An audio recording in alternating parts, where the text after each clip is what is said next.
Ja sam Popović Marta, direktor sam škole za osnovno i srednje obrazovanje Kosovski Božar u Kosovskoj Mitrovici, koja se bavi vaspitanjem i obrazovanjem dece sa posebnim potrebama. Kako je krenula nova školska godina?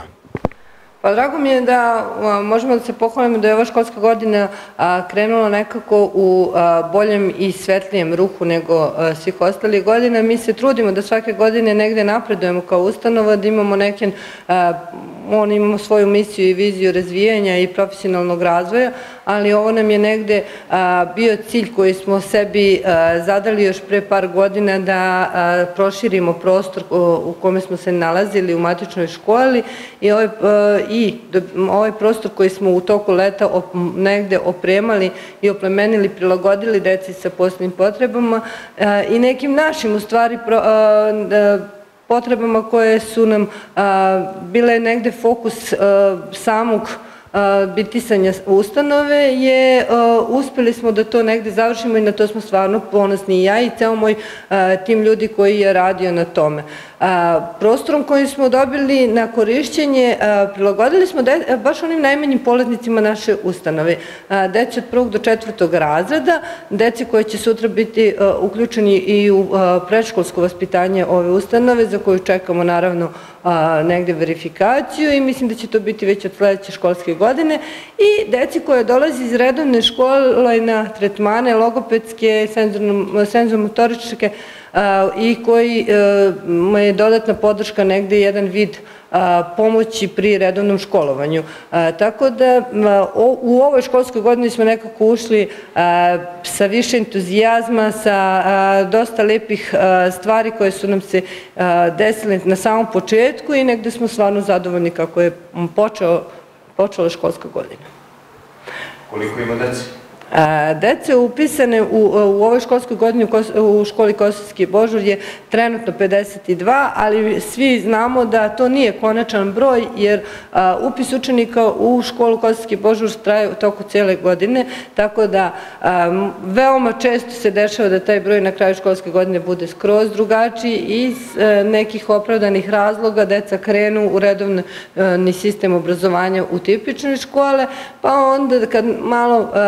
roditelji negde vide da je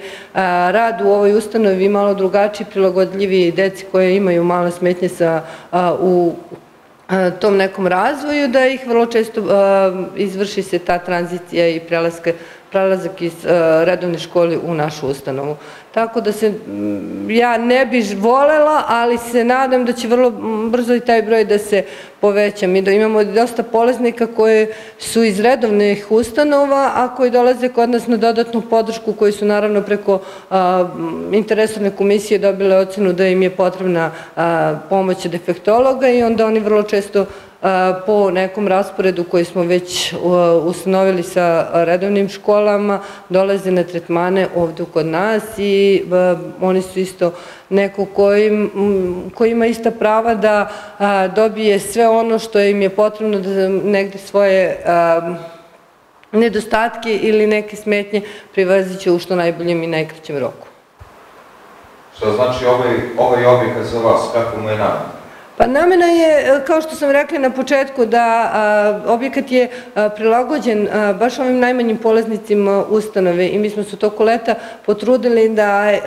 prostorije oplemenimo i osposobimo za neki nesmetan rad, ali najviše smo bacili fokusa na tu neku Montessori opremu koja nam je u tom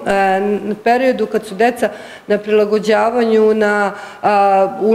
u nižim razredima od 1. do 4. gde im je motorika vrlo slaba i fina i neka gruba motorika, gde su im potrebne neka posebne vežbe za prilagođavanje nastavi, u suštini snalaženju i u prostoru, prilagođavanju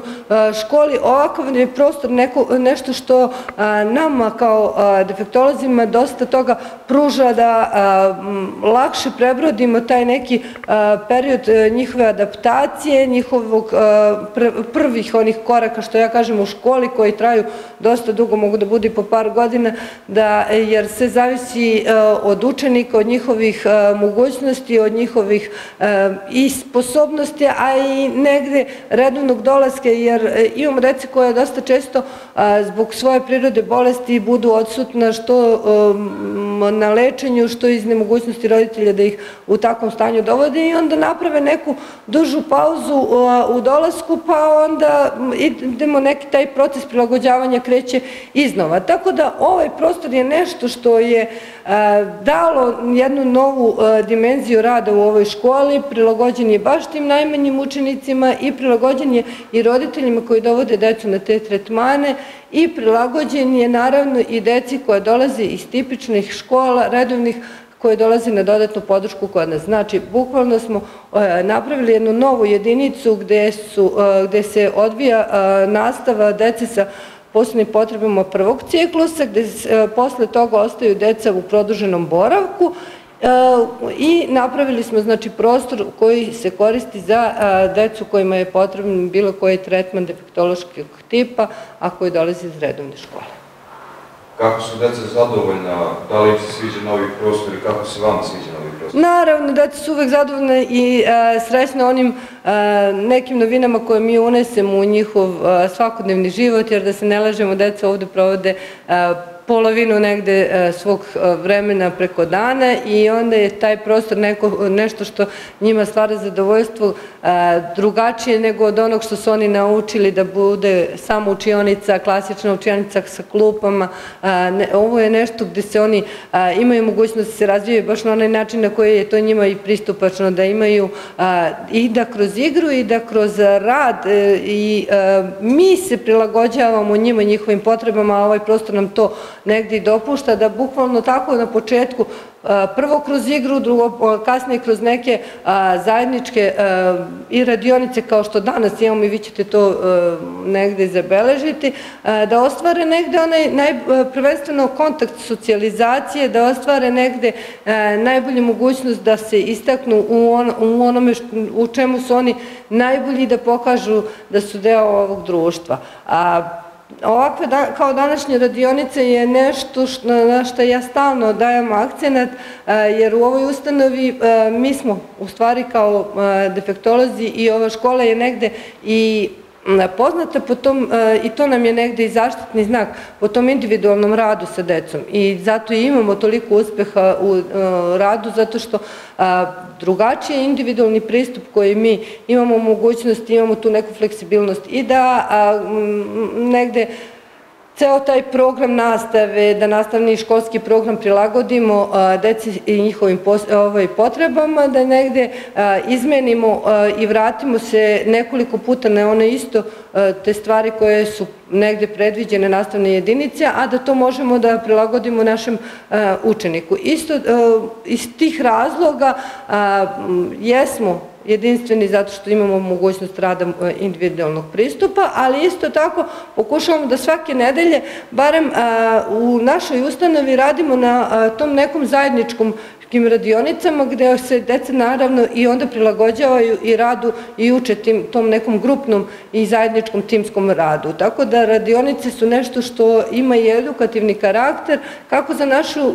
decu, tako i za decu koja ili lica koja dolaze sa strane i koje učestvuju u tim radionicama. Danas su nam u gostima, ja kad kažem to u gostima, to negde zvuči onako grubo, ali mislim da bi trebalo